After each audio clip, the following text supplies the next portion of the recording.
మన జీవితంలో కష్టాలు బాధలు వస్తున్నాయని ఏనాడు కూడా దిగులు చెందకు నేస్తమా.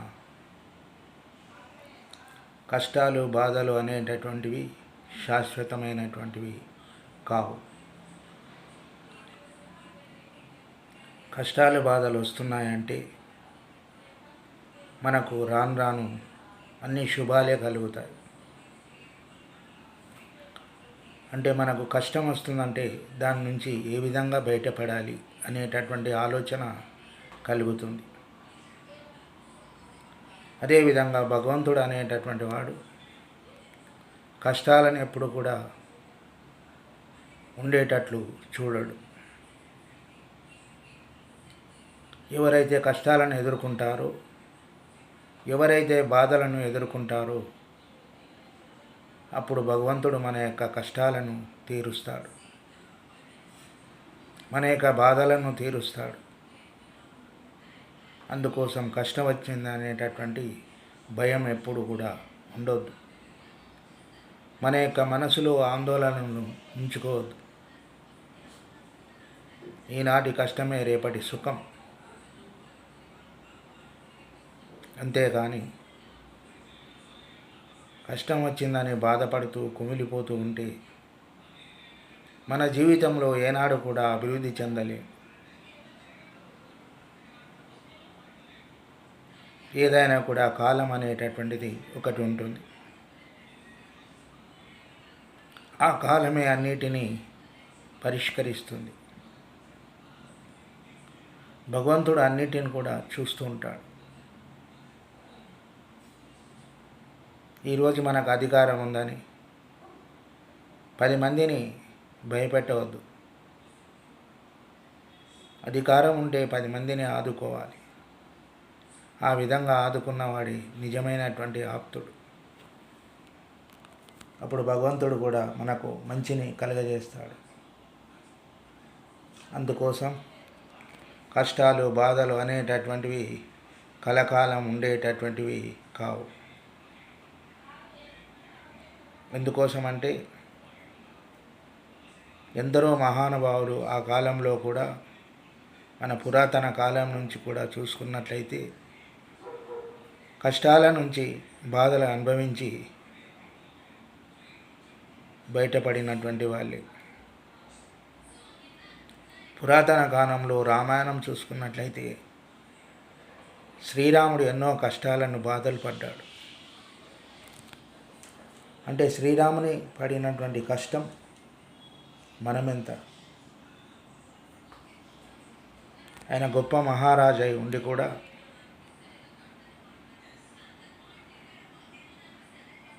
వనవాసాలు వెళ్ళి, అరణ్యవాసాలు వెళ్ళి, అడవిలో కందమూలాలు తింటూ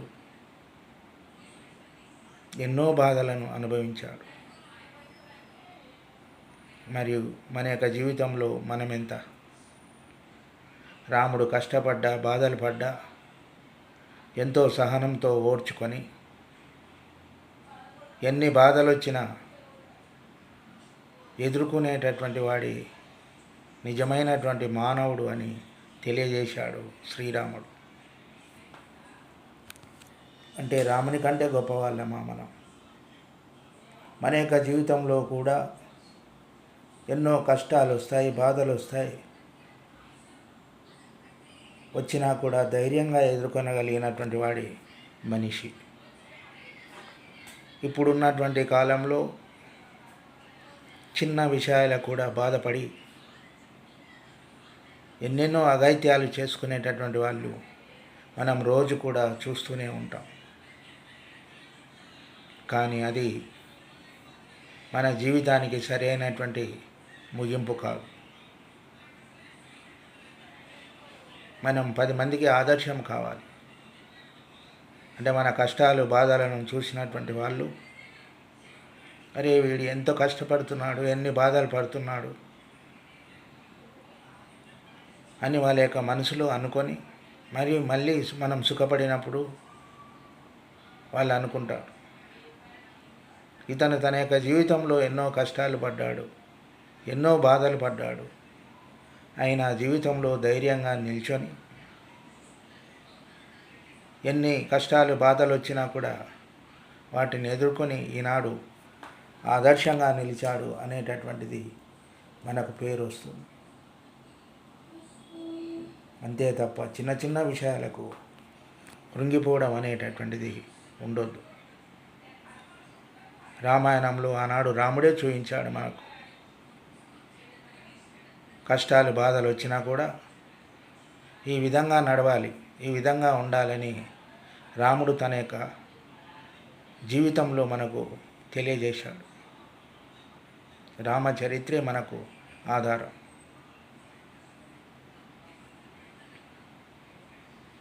అదేవిధంగా అరణ్యవాసం వెళ్ళి ఎన్నో బాధలు పడి రావణాసుడు సీతమ్మను అపహరిస్తే అప్పుడు కూడా ధైర్యంగా ఉన్నాడు తప్ప ఏనాడో కృంగిపోలేదు. ఎందుకంటే తన వైపు ధర్మం ఉంది కనుక. మనం కూడా ధర్మంగా ఉంటే, న్యాయంగా ఉంటే ఎన్ని బాధలు రాని, ఎన్ని కష్టాలు రాని ఆ భగవంతుడే మనకు రక్షిస్తాడు. ఈ లోకంలో భగవంతుని మించినటువంటి వాడు ఎవరు లేరు. మనం అనుకుంటాం, భగవంతుడు ఏడ ఉన్నాడు, ఎక్కడున్నాడు, అన్నీ మనమే కదా,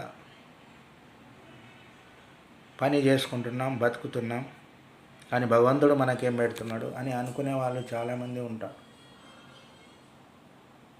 భగవంతుడు ఎక్కడో లేడు. మన యొక్క అమ్మా నాన్నల రూపంలో భగవంతుడు మనకు రోజు కనిపిస్తాడు. భగవంతుడు అందరికీ కనిపించాలనేటటువంటిది కాదు. అదేవిధంగా నీ తోడబుట్టిన వాళ్ళ రూపంలో నీకు అగుపిస్తాడు. నీకు సహాయం చేసేటటువంటి వాళ్ళు ఎవరైనా వస్తే వాళ్ళ లోపల భగవంతుడు కనిపిస్తాడు. అంటే భగవంతుడు ఉండబట్టి మనకు సహాయం చేసేటటువంటి వాళ్ళు ఉంటారు. అందుకోసమే మానవులలోనే భగవంతుడు ఉన్నాడని భగవంతుడే చెప్పాడు. భగవంతుడు ఎక్కడ లేడు, మన హృదయంలోనే ఉన్నాడు. ఎవరికైనా మనం సహాయం చేస్తే అప్పుడు వాళ్ళు అంటుంటారు, దేవునిలాగా వచ్చి మాకు సహాయం చేస్తేవి అని. అంటే భగవంతుడు మన యొక్క రూపంలో, మన యొక్క హృదయంలో ఉండి వేరే వాళ్ళకు సహాయం చేయిస్తాడు. అదేవిధంగా రాక్షసులు కూడా ఉంటారు. అంటే తల్లిదండ్రులను బాధ పెట్టేటటువంటి వాళ్ళు, సోదరులను బాధ పెట్టేటటువంటి వాళ్ళు, అదేవిధంగా వేరే వాళ్ళని హింసించేటటువంటి వాళ్ళు. అంటే రాక్షసులు, ఆ యొక్క రాక్షస గుణాలు కూడా మన లోపలే ఉంటాయి. అటువంటి వాళ్ళు కూడా ఈ సమాజంలో చాలామంది ఉన్నారు. వాళ్ళే రాక్షసులు. మనకు మంచి చేసేటటువంటి వాళ్ళే భగవంతుని రూపంలో కనిపిస్తారు. మరి చెడు పనులు చేసేటటువంటి వాళ్ళ రూపంలో రాక్షసులు కనిపిస్తారు. అందుకోసం భగవంతుడు అనేటటువంటి వాడు ఎప్పటికీ మంచి వాళ్లకు మంచి చేస్తూనే ఉంటాడు. మంచి వాళ్ళతోని మంచి పనులు చేయిస్తూనే ఉంటాడు.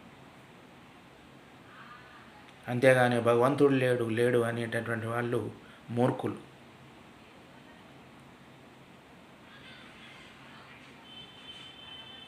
అదేవిధంగా మరియు రామాయణ పాత్రలో హనుమంతుడిని చూసి మనం నేర్చుకోవాలి. హనుమంతుడు రాముణ్ణి ఏ విధంగా, ఎంత అమితంగా ప్రేమించాడు, ఎంతో భక్తితో కొలిచాడు. ఈ లోకమే రాముడు అని చెప్పినటువంటి వాడు హనుమంతుడు. హనుమంతుడిని మించినటువంటి భక్తుడు ఈ ప్రపంచంలో ఎక్కడ కనిపించడు.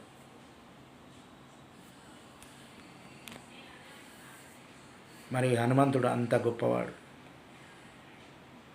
మరియు రామదాసు కూడా రామభక్తుడు. అంటే రాముడు స్వయంగా రామదాసు కనిపించాడు. అంటే ఎంత భక్తి ఉంటే కనిపిస్తాడు. మళ్ళీ రామాయణం అనేటటువంటిది ఎప్పుడో జరిగినటువంటి కాలం. కానీ రామదాసు ఉన్నది కలియుగం. ఒక 500-600 సంవత్సరాల కింద ఉన్నాడు రామదాసు. మళ్ళీ భగవంతుడు లేకపోతే రామదాసుకి ఏ విధంగా కనిపిస్తాడు? అందుకోసం భగవంతుడు అనేటటువంటి వాడు ఎప్పటికి ఉంటాడు, ఉండడు. అందుకోసం మనం మంచి మార్గంలో నడుచుకోవాలి. అందుకోసం భగవంతుడు ఎప్పుడు కష్టాలను మనకు కొన్ని రోజులు వచ్చిన ఆ యొక్క కష్టాలను తొలగిస్తాడు భగవంతుడు. అందుకోసం భగవంతుని ఎల్లప్పుడూ కూడా మనం స్మరించుకుంటూ ఉండాలి. కష్టాలు అనేటటువంటివి కలకాలం ఉండవు. కష్టం వచ్చింది అనేటటువంటి బాధ మన లోపల ఉండొద్దు. జీవితంలో కష్ట సుఖాలు అనేటటువంటివి వస్తుంటాయి, పోతుంటాయి. కష్టం ఉన్నప్పుడే సుఖం ఉంటుంది, సుఖం ఉన్నప్పుడే కష్టం ఉంటుంది. అలాంటి వాటిని మనం పట్టించుకోవాలి. అన్నిటికీ ఆ భగవంతుడే ఉన్నాడని మన యొక్క పనులు మనం చేసుకుంటూ వెళ్ళాలి.